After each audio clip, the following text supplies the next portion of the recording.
The whole reason why I'm doing this podcast or video podcast is because I want people to see what coaching looks like and what is the difference between coaching and mentoring and therapy, right? They are different modalities. Absolutely. And the beauty of coaching is when you come up with your own action step, you take greater ownership to execute it than if I tell you what to do. Mentors tell you what to do.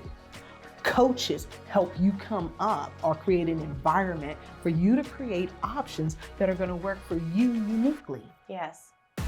Welcome to Breakthrough with Brenda, where every week we meet a woman struggling in some area of life. Coined the Breakthrough Strategist, listen as Brenda takes her guests from stagnant to solutions in 60 minutes or less. Today you'll get tips, tools, and gems that will help you break through barriers and craft a winning life. Breakthrough with Brenda starts now. Welcome to Breakthrough for Life, where we help women go from stagnation to solutions in 60 minutes or less. And we are so excited that you're here with us. And we have my wonderful client, Miss Brittany, and say your last name so I don't chop it up. Settambrino. Sounds like I should be going to get some pizza, deep dish. Right. You know what I mean? So I am so excited that you're here with us today. So tell me what you do. I own a couple businesses. My biggest one that I've had for going on 4 years is Precision Public Adjusting. We help clients get treated fairly in the insurance claim process.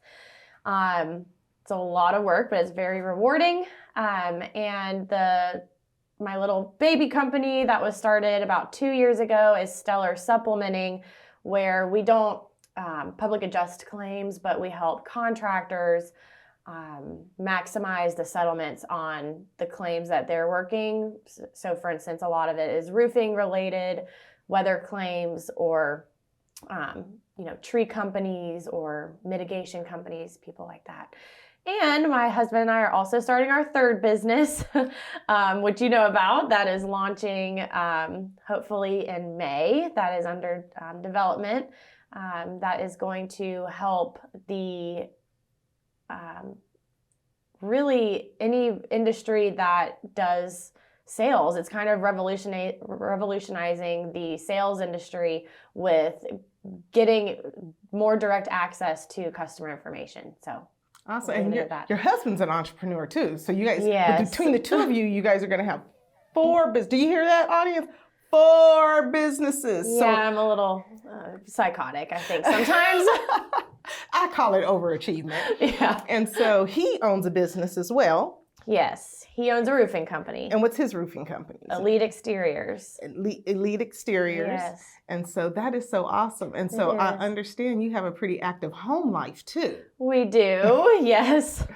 I have 2 kids under 3, and I somehow allowed my husband to convince me to get a puppy a couple months ago. So we're dealing with, 1 kid in diapers, 1 potty training a puppy, and just all the hilarity that goes along with that. So yes, it's very hectic at my house. I bet. So I'm so excited you're here today with us. And so we're going to just get right to it. Forget we've got cameras and mics and all that stuff. We're just here. We're just 2 people having a conversation on helping you go from stagnation to solutions. Let's do it. Right? I'm ready. And so you've got 4 businesses between you and your husband. Yeah. And her husband, he's a hottie, y'all. Her husband's a hottie. She a hottie, but he a hottie too.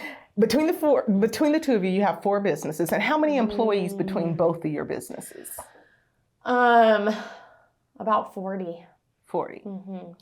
So between the 2 of you, you guys have 4 businesses, 2 kids, and a puppy. And that's like having 4 kids, right? Yes. Okay. And so what would work-life balance look like in a utopia world? So I kind of struggle with what my ideal is, and I know that we did discuss this back at the beginning of last year, and I feel like I did accomplish what my vision was back at that time, but I think that it evolves and it changes with your season of life. And I think that I need to reevaluate what that does mean to me, because I'm not entirely sure. Because I feel like I have like regressed a little bit. Like I did so good going into 2022. I was working like 3 days a week, spending time at home with my kids, you know, kind of waking up when I wanted to and working when I wanted to. And it did have some pros and cons, and I did enjoy that, but I found myself getting like very overwhelmed being at home all the time with my kids.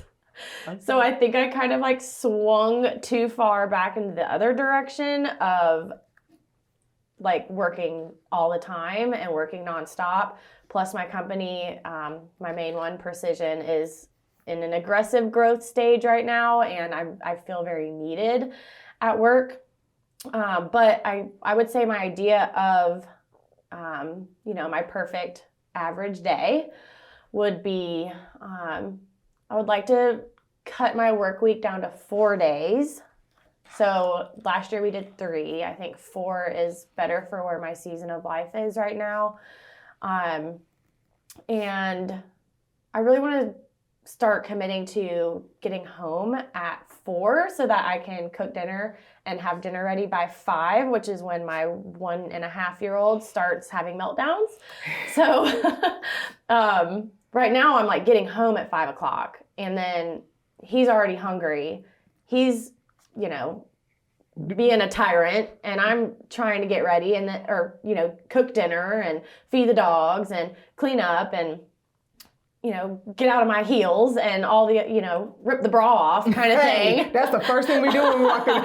And we can take it off with our clothes on, can't we? Exactly. That's the first thing, that the heels that gotta go.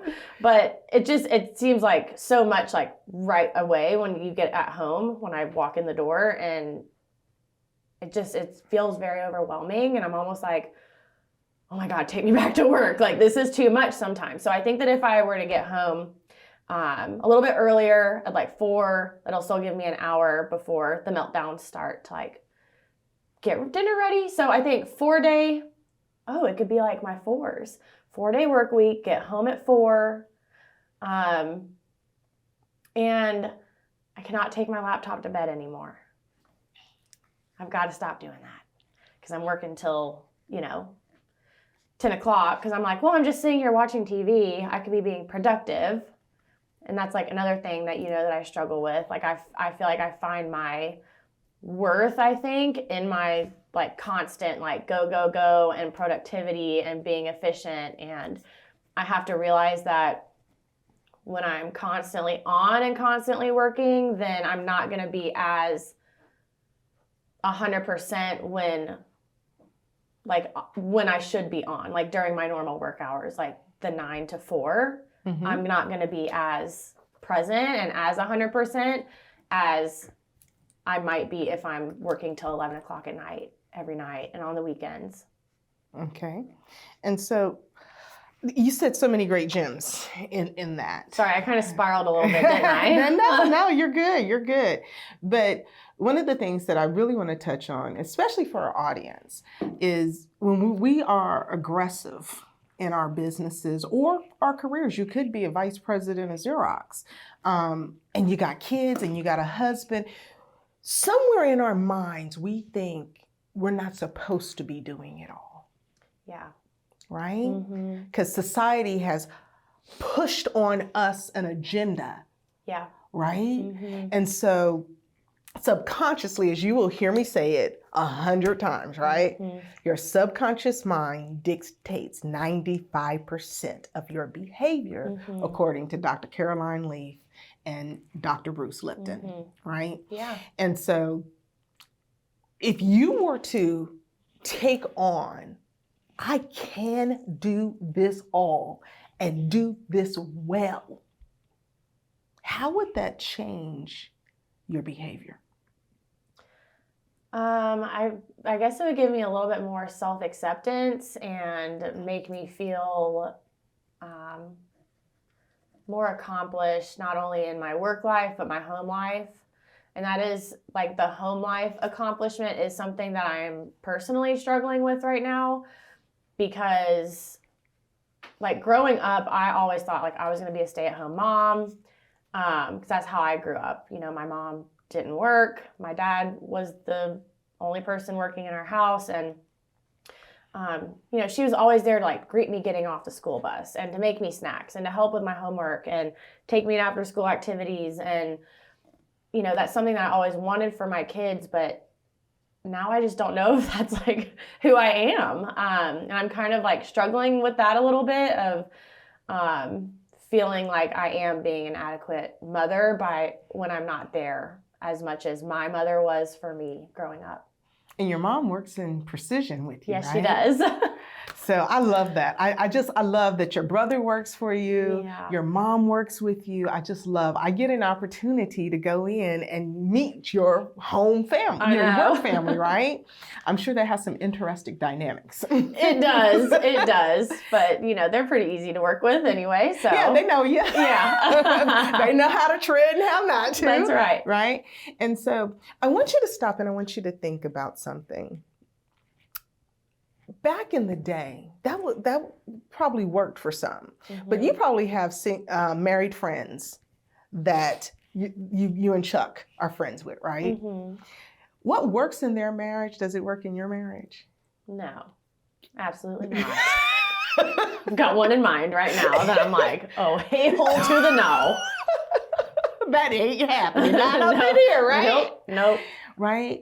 And I think when we get to the place where we accept our individuality, when we accept how we're wired to be, not how the world says we need to be, but how we're wired to be. I think part of because I get to coach both you and your husband, so I love that. That's a unique thing. I don't do that for everybody, but for her, I do it. I think part of what Chuck loves about you is your ambition.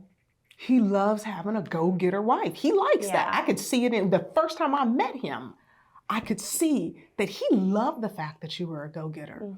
And so if you embrace that and own it, you don't have to be just like your girlfriend. What she's doing in her marriage, you like, oh, not in this one. Yeah. Right? As much as we are the same, we're different. And so embracing who Brittany was created to be, how you were wired, how much freedom would that give you? Yeah, I definitely have to also, like, you know, we're using the example of, you know, I'm not the same as my friend, but I'm also my relationship, and I'm not the same as my parents or my mom. So, I definitely do need to like work on embracing it. And it's just hard for me because I do have like that strong ambition, and I love to work and I love to feel successful in my work life. But I also have like that biological desire to like want to be with my kids all the time. So it's just like finding that balance and that, accepting myself for my personality of wanting to be a hustler and constantly go, with also like taking a step back and spending quality time. That's the key word right there. We think as mothers, you know, I'm a single mom, 24 years. We think as mothers that we need to do quantity of time. And fathers feel like ATM time. You know, they're the ATM, right? Yeah. But I think what our kids want most from us is quality time. Yeah. Right? To be present in the moment when you're in their presence. Yeah. It's so easy now to just like hop on your phone and check your emails and, oh my God, I haven't checked my business's Instagrams in 2 days. Crap. You know? And then you go in there and you see you've got 3 DMs from potential clients, and this got to be answered right now because it's been 2 days. Yeah. And it's the weekend, and I can't call one of my employees because I value their work-life balance more than I value mine. Ooh, that's a good one there. That's a zinger. We're going to come back to that one. And so this mentality that I need to be with my kids all the time. I need to be with my business and keep them thriving. You've got a young business and you are doing some phenomenal marketing. I use you as an example. this is what can happen to your business when you do the marketing strategy. Aw, I teach you. Do? I do. I take them to your That's Instagram awesome. and I said, yes. And she takes it to another level. And, I use you as an example because people oftentimes want success, but they don't want to follow a recipe for success that works for them. Yeah. Right? They want to do what they've always been doing and expect something different. Right. And that's the definition of insanity, right? Yeah. And so because you are so open-minded and because you're such a go-getter, I mean, you've had 200% increase in your business in 2021, yes, we did. Right? 2022. 2022. Yeah, we doubled. You doubled in Yes. 2022. Yes. And I'm not going to say her numbers, but she ain't a six-figure business. Let's just put it that way. And so, but I want to go back to this mentality of this social pressure to be the stay-at-home mommy. Yes. Right? And when we look at that, I love a book. I'm a reader, right? I love Shonda Rhimes, and I don't always chop her name up, but Shonda Rhimes' book about the year of yes. Okay. And always love your book, Rex. Yes, child. I am the book dealer, honey. I can serve you up some books. You name a topic, I got a book that I've read on it. What was it called again? The Year of Yes. And so, as you know, she's chosen to be a single mom. Not that she didn't have prospects that wanted to marry her. She just prefers to be a single. Yeah. It's her choice. But in her book, I mean, it's a phenomenal read. I can't read autobiographies. I have to listen to it. So I listen to it on Audible. Okay. I read self-help books because I want to write and break tools down and stuff like that. But I listen to autobiographies. And she talks about in her book that she had this thought that I've got to be there with my kids and I've got to do the cooking and I've got to do the laundry and and then I've got to go and write Grey's Anatomy. I mean, to have her own Thursday nights, I'm not a TV person, but let me tell you, I look forward to some Thursday nights.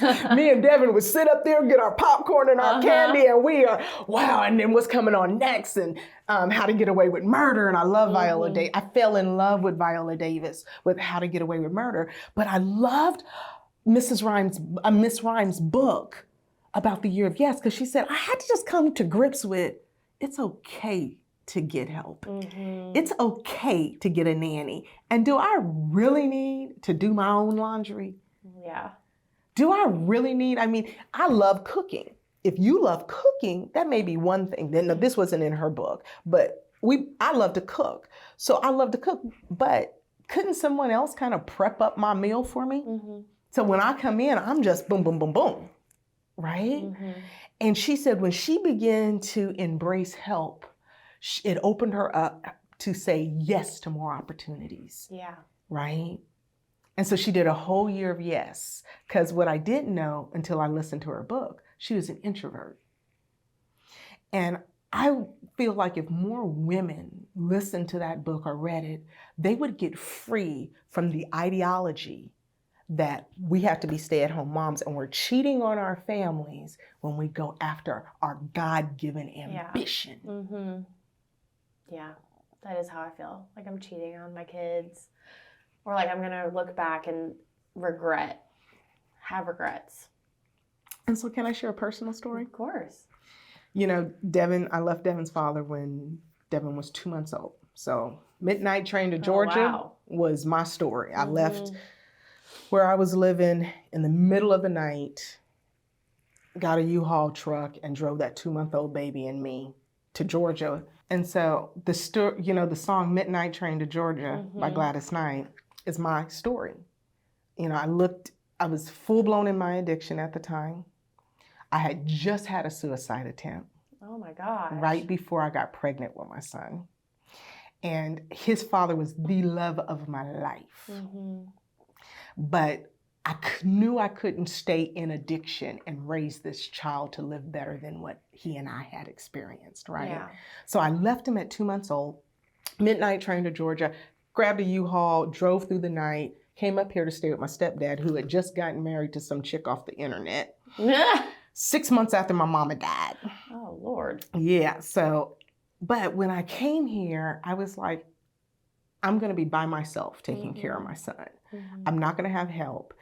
And I had to make the decision that I can have it all and I can defy the odds. And I start to raise my child. I would pray and ask God, I don't want my son to miss nothing because I left his father. I remember calling his dad and saying, I don't have diaper money. I was literally on welfare when I moved to Georgia in 1998. And he said, well, you would have had all the provision you needed if you stayed here, because he was my connect. We sold drugs together. And so I knew then I could never call and ask him for no help. Yeah. And so I made the decision that I wasn't going to be able to do a lot of quantity of time with my son. All I could do was quality time. Yeah. And when my son went off to college, he's now 24 years old. And when he went off to college, I said, did you miss anything with me being a single mom, working 70 hours a week at Toshiba, turning around, serving in the church for another 20 hours, and raising him? And somewhere in between there, I went back to school, to college, and went to night school. Oh, Lord. Yeah. So when people tell me they work a 40-hour week, I'm like, okay, part-timer. Yeah. You know what I mean? For real. But I sat down with my son when he was really young, and I said, Mommy's got a lot on her plate, baby. So Friday night is yours. I remember getting in the floor with him, playing with his toys with him. I remember staying up all night trying to get to the next level of the video game. Yeah. And I'm more into it than he is. And he looking at me like, Ma, you getting real intense, because I'm yelling at the thing, doggone it, why? You know what I mean? And he said he remembers all of those quality time moments. I couldn't buy him everything. I've had a financial roller coaster. But the beauty of it all, Brittany, was when at 19, when he went off to college, 18, 19 years old, and we're driving up to Lee University, we had deep conversations. And I said, did you miss anything? And he said, no, Mom. I can't say I only had one pair of shoes. I can't say that I didn't have a good education. I can't say that we never had some food to eat. I had to eat pork and beans and weenies. If anybody know me, know we good. And so I may not have money to pay the light bill, but we don't have some good food in that house. He said, the only thing about you, Mom, you were more masculine than you were feminine. You were more, boy, buck it up and do it, and less, oh, let me kiss your boo-boo. And I said, that had nothing to do with being a single mom. That's just how I operate, right? And I said, I thank you for giving me the grace to be me, right? And so what could you glean from that story as you're raising your young ones? You know, you said you had 2 kids under 3. Yeah. So they're all in diapers? No, my 3-year-old's out, thankfully. We still have an accident every now and then, but for the most part, it's just one in diapers. And so if you embrace the quality time versus the quantity of time, how would that free your soul? Yeah, I mean, I think that that's definitely something that I need to improve on, and I could probably just do that with the amount of time that I'm already giving them. You know, I get home at 5. I've got 2 hours before, start doing bedtime routine kind of things. And I think if I just, leave my phone in my purse and just really get on the floor and play with them for a couple hours at night, then maybe I don't need to be, taking that extra day off of work, because let's be honest, I'm probably not going to be completely focused on them that whole day anyway, because I'm going to be worried about work. So I think that, that could make a huge difference with just the simplest thing of putting my phone away. Yeah. It's funny because people know on Sunday and Monday, I'm out. I mean, very few people do I talk to on Sunday and Monday. You may catch me more on Monday than you will Sunday, but I tell one of my prayer partners, I say, I try to lose, this is my personal phone, I try to lose my phone on the weekend. On Monday, I want to run around the house when I got to go to Walmart and say, where's my phone? Because I need my grocery list, right? And disconnect and be mentally present with your kids, right? Because at the end of the day, they're going to remember the memories, not the quantity of the time. They're going to remember the quality of the time. Yeah, absolutely. Right? And, people used to tell me, Well, I take my kids to the grocery store with me, and I take my kids to, I said, that ain't doing stuff on their level. Yeah. Whatever that level is. The Play-Doh and the arts and crafts and... Let them paint your face up. That stuff, right? Yeah. Now, my son's 24, and our quality time looks very different than it did when he was 3. But we still have it. We still, and if we miss it too much, I can tell he gets some kind of way about it. Yeah. Right? We go to concerts together because he loves music. We go to the theater together because he used to play the violin. And we big movie buffs, huge movie buffs. And he's a foodie. You cultivate a connectivity that time can never break. Yeah. Because he knows when he has my attention, he's got all of me. And he knows when I'm at work, my clients have all of me. Yeah. And when I'm at home, home has all of me. And so when we begin to look at that mentality, what would it take for you to develop that mentality to say, I'm going to be present in whatever moment I'm in? Yeah. Well, something you said a little while ago was like, what can I hire people to do? And I feel like I've really improved at that this year, but I'm like, what else can I take off my plate? So I hired a nanny. She carts my 3-year-old to and from pre-K. I do have a maid that comes once a week that handles the laundry too. So I freaking hate folding laundry. Are you one of those moms that it's in a basket until the basket's empty? Yes. And then it's in another basket to be washed. I got you. The maid comes on Thursdays. All the laundry will just pile up till, I start doing it like Tuesday night and, just do a few loads and then we got wrinkly clothes, but they're clean and they're going to get folded. Exactly. Pick your battles. But, the cooking, that could definitely be put on to somebody else. I tend to, I've tried like these meal services that deliver to you, but like the last 2 that I tried, I guess I didn't read it close enough, but it's like, here's all the ingredients for you to cook. And I'm like, well, this is kind of freaking pointless. Like I still have to cook. I don't want to cook. I want it to but I also don't want just like the stick it in the microwave meals either. Yeah. So maybe there's like a meal delivery service or something that's like local that someone could drop off, once a week or something to have healthy meals too. Yeah, that are cooked and home cooked. So do I hear your first action step? Yeah. To find Love a my local action steps. Hey, I tell people all the time that the action is where the magic happens, baby. That's where you get the results. So your first action step is to look for a home meal delivery service. And I know of several of them, but they're all down south, ex-clients of mine. But, or even, depending on how well your businesses are going, you may have a cook that comes in and starts dinner at 4:00 for you. I know. I've actually looked into that. It's very expensive. Yes, it is. I think they're about 60 to 80 grand a year. But what would that buy you? Because this is what I want you to think of. I want you to think of, can you get an hour of time back? Can I get it back? Yeah. Sure. Once I can get it if I buy someone to do it for me. Exactly. Okay, that's what you're getting at. But can you go make another $70,000 a year? Absolutely. And so money is fleeting. It's designed to flow. Right. It's like a river. But time is fixed. You got 24 hours. And so on that note, we're going to come right back to that. And we're going to take a moment to hear from our sponsors. Okay.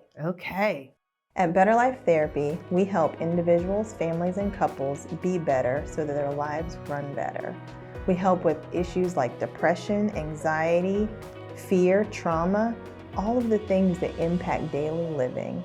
If this sounds like you or someone you know, please feel free to reach out to us 24/7 online at betterlifetherapyga.com or by phone at 678-882-7924. Be better with Better Life Therapy. Now that we have your first action step where you're going to look to find some home delivery services that can deliver you a good meal. And I'd like to explore the concept of you having someone come in and cook for you. Yeah, I would love that. Right? Does it have to be 7 days a week? No. No. They could come in 2. 2 or and 3. Batch a couple meals. Exactly. And so when you think about what would that peace of mind buy you? That you know that the 1.5-year-old will not be having a conniption fit because he's going to have a meal even if you're walking through the door at 5 o'clock. Yeah. I think it would definitely make that 5 o'clock hour much less stressful, and it definitely like does set the tone for the rest of the evening when you come in and you're just like, you got one kid screaming at you, the other kid whining because she shut her fingers in the cabinet, the microwave's beeping, the dog's barking, the husband's asking where his White Claws are at because I forgot to stop and bring them home. You know, there's a lot that goes on, and I think just like taking even one thing off of my plate could make it definitely more of a like welcoming home, like making me want to come home a little bit more and not so like scared. What am I about to walk through the door? What's about to happen? What's going on in there? Yeah. What kind of chaos am I walking into? Yeah. So when we start getting pragmatic about work-life balance, when we look at what's on your plate, have you, since you're in a new season, sat down and written out, this is everything I personally do? Personal list and professional list. No, it's been about a year. Yeah, since we started. Yeah. Because we've been coaching for about a year. Yeah. And so how would that help you then select what someone else could do? Yeah, I definitely need to redo that. That'll be a good second action step. I love it. And so action step out what you do. At work and at home? Yep. Okay. What you do at work and at home. That's one sitting. We always want to cram with the brain. We want to do a cram session with the brains. Like we go to these conferences and we do a weekend session. We come back with a binder this thick. Yeah. But how much do we remember? Oh, it's something like 6%. Yeah, we don't remember much. Why? Because the brain does not learn with cramming. The brain is like eating a good steak. I want to savor the flavor, right? So the first thing you're going to do is you're going to write a list of what do you do at home, and then get up and do something else, or maybe the next day come and sit down and write down what are everything that I do at work. And work's probably a much longer list. Yeah. Then get up from that and walk away, and then come back to those lists and go through. And I want you to highlight, what is your least favorite color? Oh. Brown, orange, I guess. Okay. There's orange highlighters. Yes. Okay. Get an orange highlighter and highlight everything on the list, either that you don't like to do or that someone else could do. All right. Now, part of work is we get paid to work because we get paid to do stuff we wouldn't do if we didn't get paid to do it, right? Yeah, so there's always going to be some stuff that you're not going to want to do. But, there's some things at home, like I hate mopping floors. I hate it. So I make Devin mop the floors. I sweep, he mops. Right? And it is a make. I mean, I was on a tirade about it last night when we were meal prepping. And so for Devin and I, we meal prep. Takes us about 2 hours. He does all the grocery shopping for it. He does all of the looking up the recipe, and we meal prep. And so I have a variety of meals to eat all week long that we cooked in 2.5 hours, 1 day a week. Yeah. Right? That's our fix to it. Right? Because I pour all my money back into my business. Yeah. Right? And so sitting down and looking at those things, but I love to cook. So I love that. But if I didn't like to cook, we would probably get a dietitian to come in and do the cooking for us. And we'd split the cost of it, right? And so With that being said, how much freedom will that buy you back? A substantial amount. Mm-hmm. Yeah. What could you do in an hour if you stayed at work from what time do you go to work? 8:30 to 9. Okay, 8:30 to 9. So let's say you work 9 to 5 or Mhm. 9 to 4:30 and you're home by 5 o'clock and Yeah. your meal is already made. And it's so curious to me that the 1-year-old is the little boy because men Yes. get real agitated when they're hungry. Girl. He is like, you could tell. It's like, you're hungry right now. Yeah. Like, I could get hangry sometimes, but not like this child. Yeah. And so then you begin to look at that list and you begin to buy back your peace of mind as you're buying back your time. Yeah. Because, Brittany, I truly do believe that we can have it all. Yes, we can. And I feel like I'm close, honestly. I just need to do some tweaking. And I'm actually thinking about, like, what else can I be doing? You know, one of my big annoyances right now at home is the dang puppy. And we have, like, gotten some training for him, but he's just so dang hyper all the time. He's an Australian Shepherd, and he's just like, zoom, zoom, zoom, jumping, like, wanting to play. Harassing my 13-year-old grandpa dog that just wants to lay there and be lazy, you know? And so they're barking at each other. Anyway, so I'm like, I could take him to doggy daycare a couple days a week so that he can get some of that energy out. Maybe I could even have the nanny take him to and from so I don't have to even worry about picking him up. And maybe he'll be tired and it won't be so, that'll, you know, take some more of the chaos away, possibly. And it's amazing when you have an open mind. Open minds always find opportunities in every obstacle. Yes. And closed minds always find a problem with every opportunity. And that's part of the reason why you're able to craft the life that you live, because you're open-minded and you see opportunities. Yeah, tapping into our creativity, because we all have it. Yes, we just have everyone to does. dig deep and find it. Yeah. Now that we have 2 really good action steps, I want us to circle back around to time and what creates work-life balance. So when you think about work-life balance, who do you know that has really good work-life balance and is ambitious? Literally no one. Literally no one. Yeah.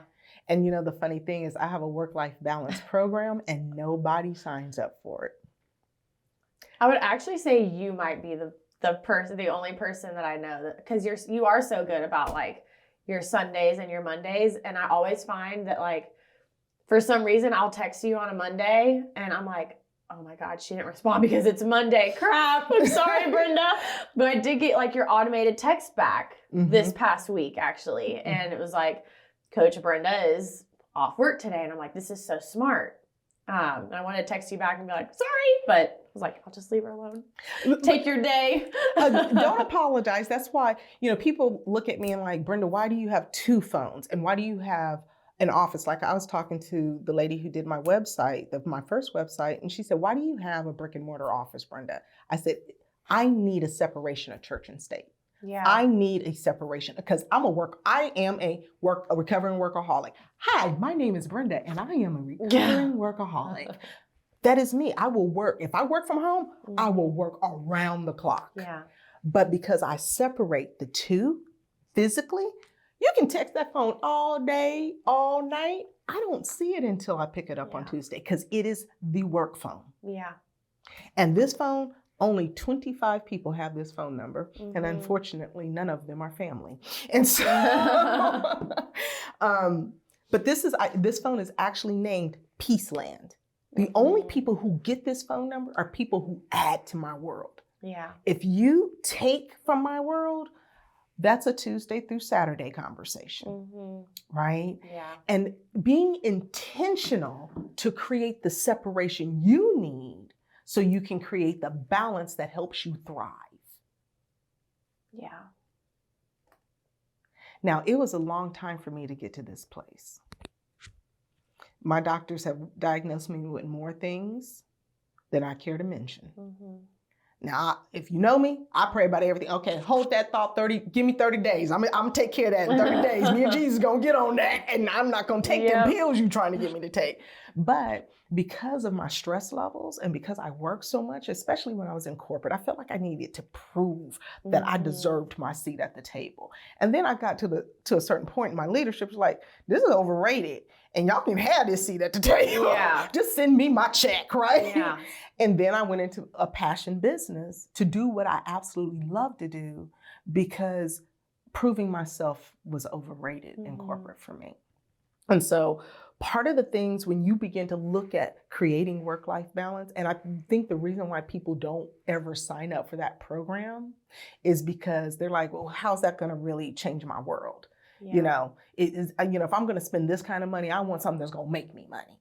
So they'll go, they may say they want work-life balance, but when they get to me, they're talking about workplace exit strategy, scaling my business up, overcoming fear and building confidence and stuff. And I get it, that's fine. So I've blended the work-life balance modules into all those other programs, right? Yeah. And so one of the number one things to create work-life balance is going to be setting priorities. What are your most important priorities in your life?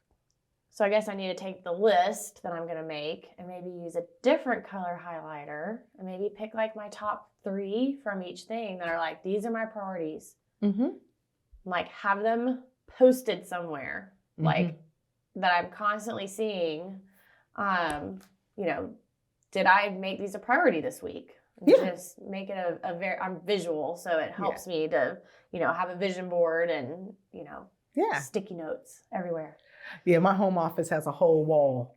I did a dry erase wall, and it got sticky notes. Yeah, all over the walls. A 6-foot thing all over the wall because I'm a sticky note girl. But I love what you just said, and I love that you came up with the action step, right? The whole reason why I'm doing this podcast or video podcast is because I want people to see what coaching looks like and what is the difference between coaching and mentoring and therapy, right? They are different modalities. Absolutely. And the beauty of coaching is when you come up with your own action step, you take greater ownership to execute it than if I tell you what to do. Yeah. Mentors tell you what to do.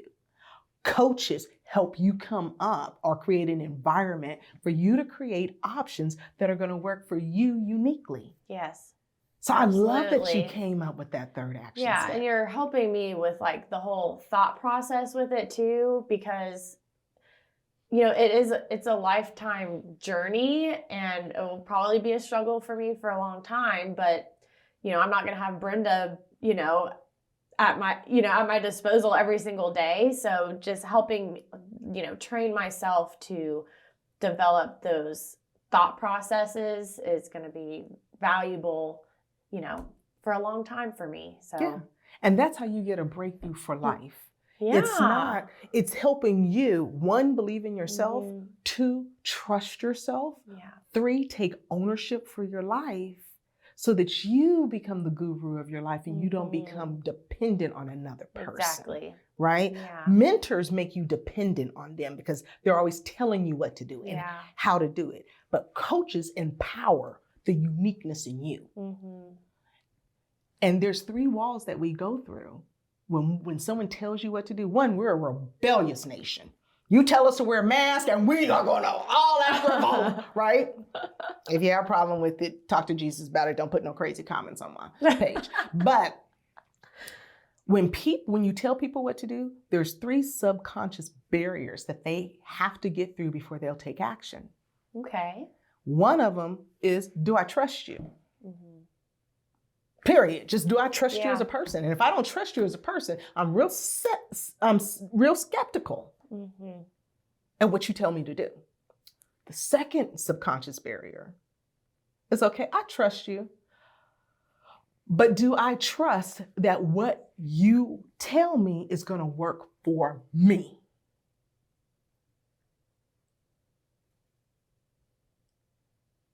Oh my God, I am just thinking about my employees when you're talking about this right now.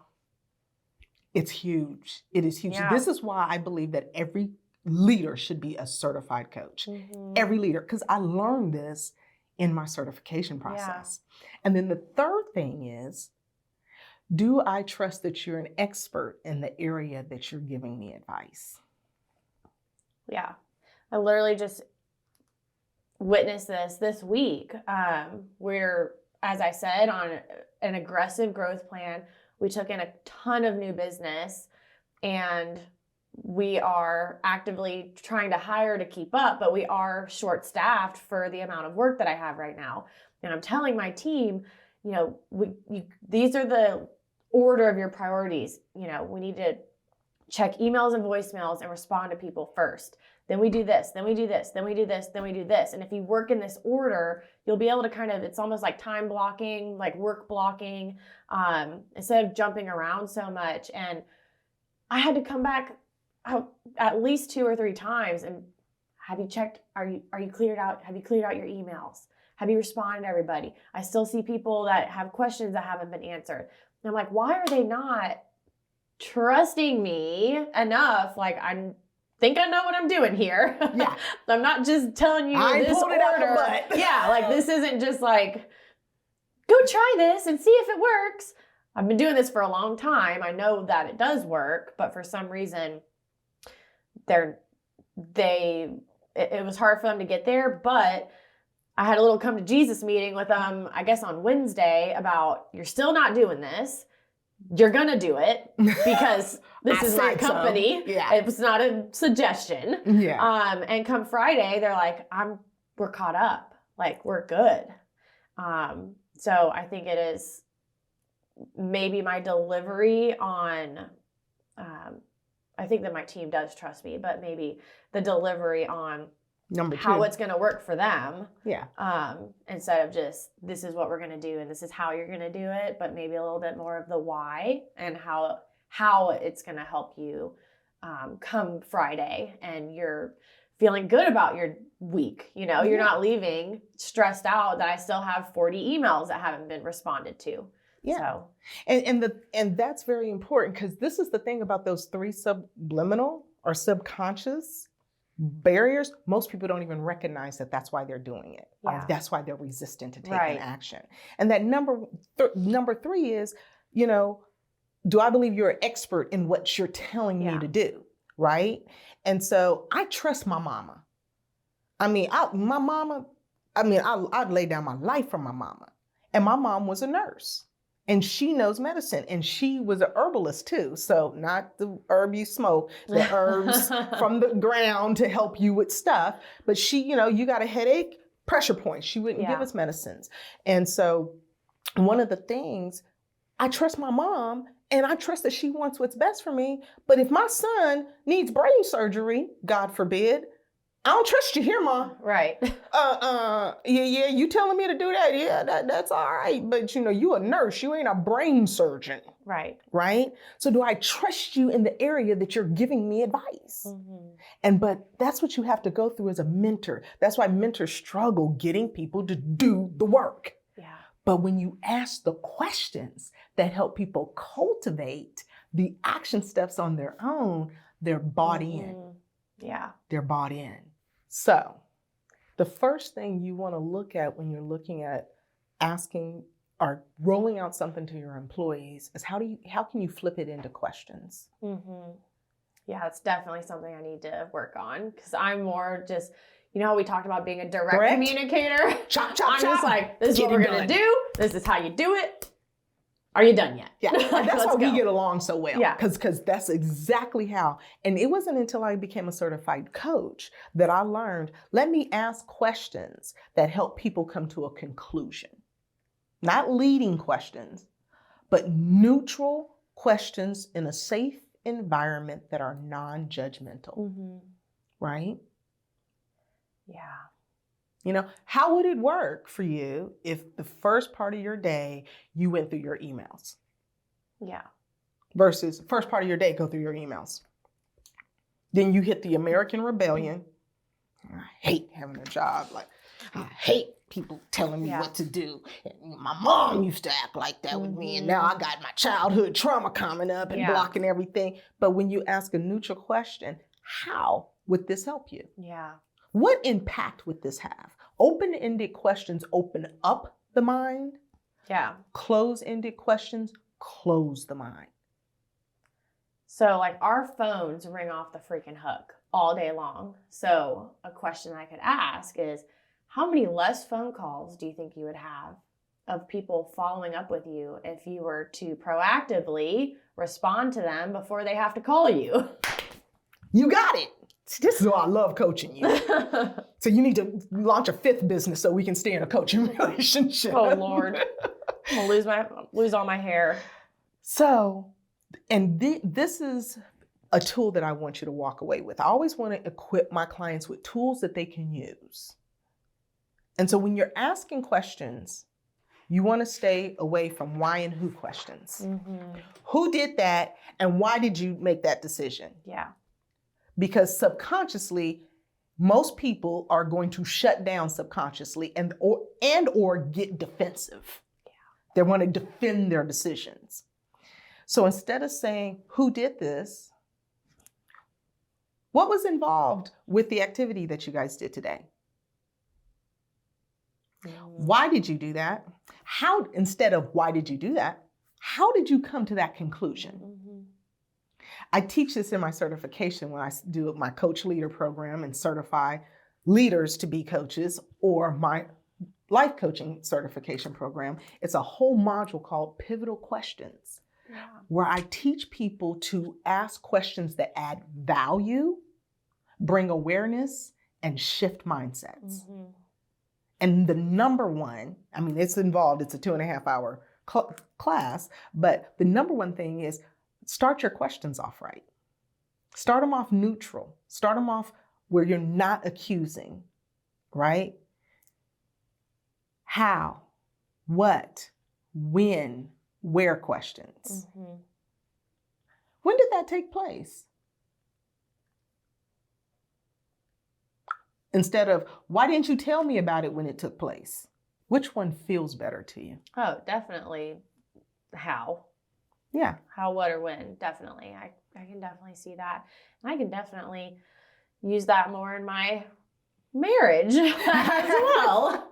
It's funny, the first coach I certified, she's actually the first episode of the podcast is the first person I ever certified, named Katrina Buckley. And she went through the certification program, and I did this whole thing, the communication grid, which I taught your people. And then we did the pivotal questions. She came home, she said, girl, 18 years of marriage. Where was you at 18 years ago? Yeah. You have transformed the communication with my husband. She's an indirect, he's a direct. So her feelings was always hurt, right? And when she said, I started flipping that script, and now we communicate so much differently. Yeah. Okay, so help me flip this script, Brenda. Why are you incapable of picking your clothes up off the floor? I think that's a Y chromosome thing. How can I flip that one? I saw your little skit where you had your employee retreat, and you dressed up, everybody dressed up in the skit audience, everybody dressed up as their spouse. So the guys dressed up as their wives, they had on wigs. It was hilarious. Go watch it on Instagram. And the women dressed up as their husbands. And Brittany comes in, she's dressed like Chuck, and she starts taking her clothes off at the door, just throwing stuff. I said, yep, that must be what empty in the Chuck pockets. does. Yep, the keys just get thrown, the sunglasses thrown, everything. That I can't help you. That's a Y chromosome. It's the same reason why they want it ice cold everywhere they go. Right? It is, yes. Freezing. Yeah. Okay. And so, but with that, if you even talk to Chuck and said, instead of barking at Chuck, that's what we do. Why are you leaving your stuff? When you're having a nice, calm moment and a good time, baby, what is it about you throwing your clothes on the floor when you walk through the door? Yeah. Or how does it make you feel to live in a clean home? Exactly. Right? And I'm glad you had a breakthrough moment. Thank you so much, Brenda. Always love our chats. Me too. So helpful. So audience, thank you guys so much for joining us today. I am so glad you got an opportunity to hear some tips, tools, and gems on how you too can have work-life balance in your life. And If you enjoyed this, then follow me on all social media platforms at BTFL Coach BU. Because with Coach BU, you get a breakthrough for life and not a Band-Aid for now. Join us on all podcast channels, and I so look forward to seeing you in our next episode. Thank you for listening to Breakthrough with Brenda. Please subscribe to the podcast, leave us a review, and follow us on social media at Coach BU. And when you are ready for a breakthrough in your own life, schedule a free discovery call at breakthroughwithbrenda.com.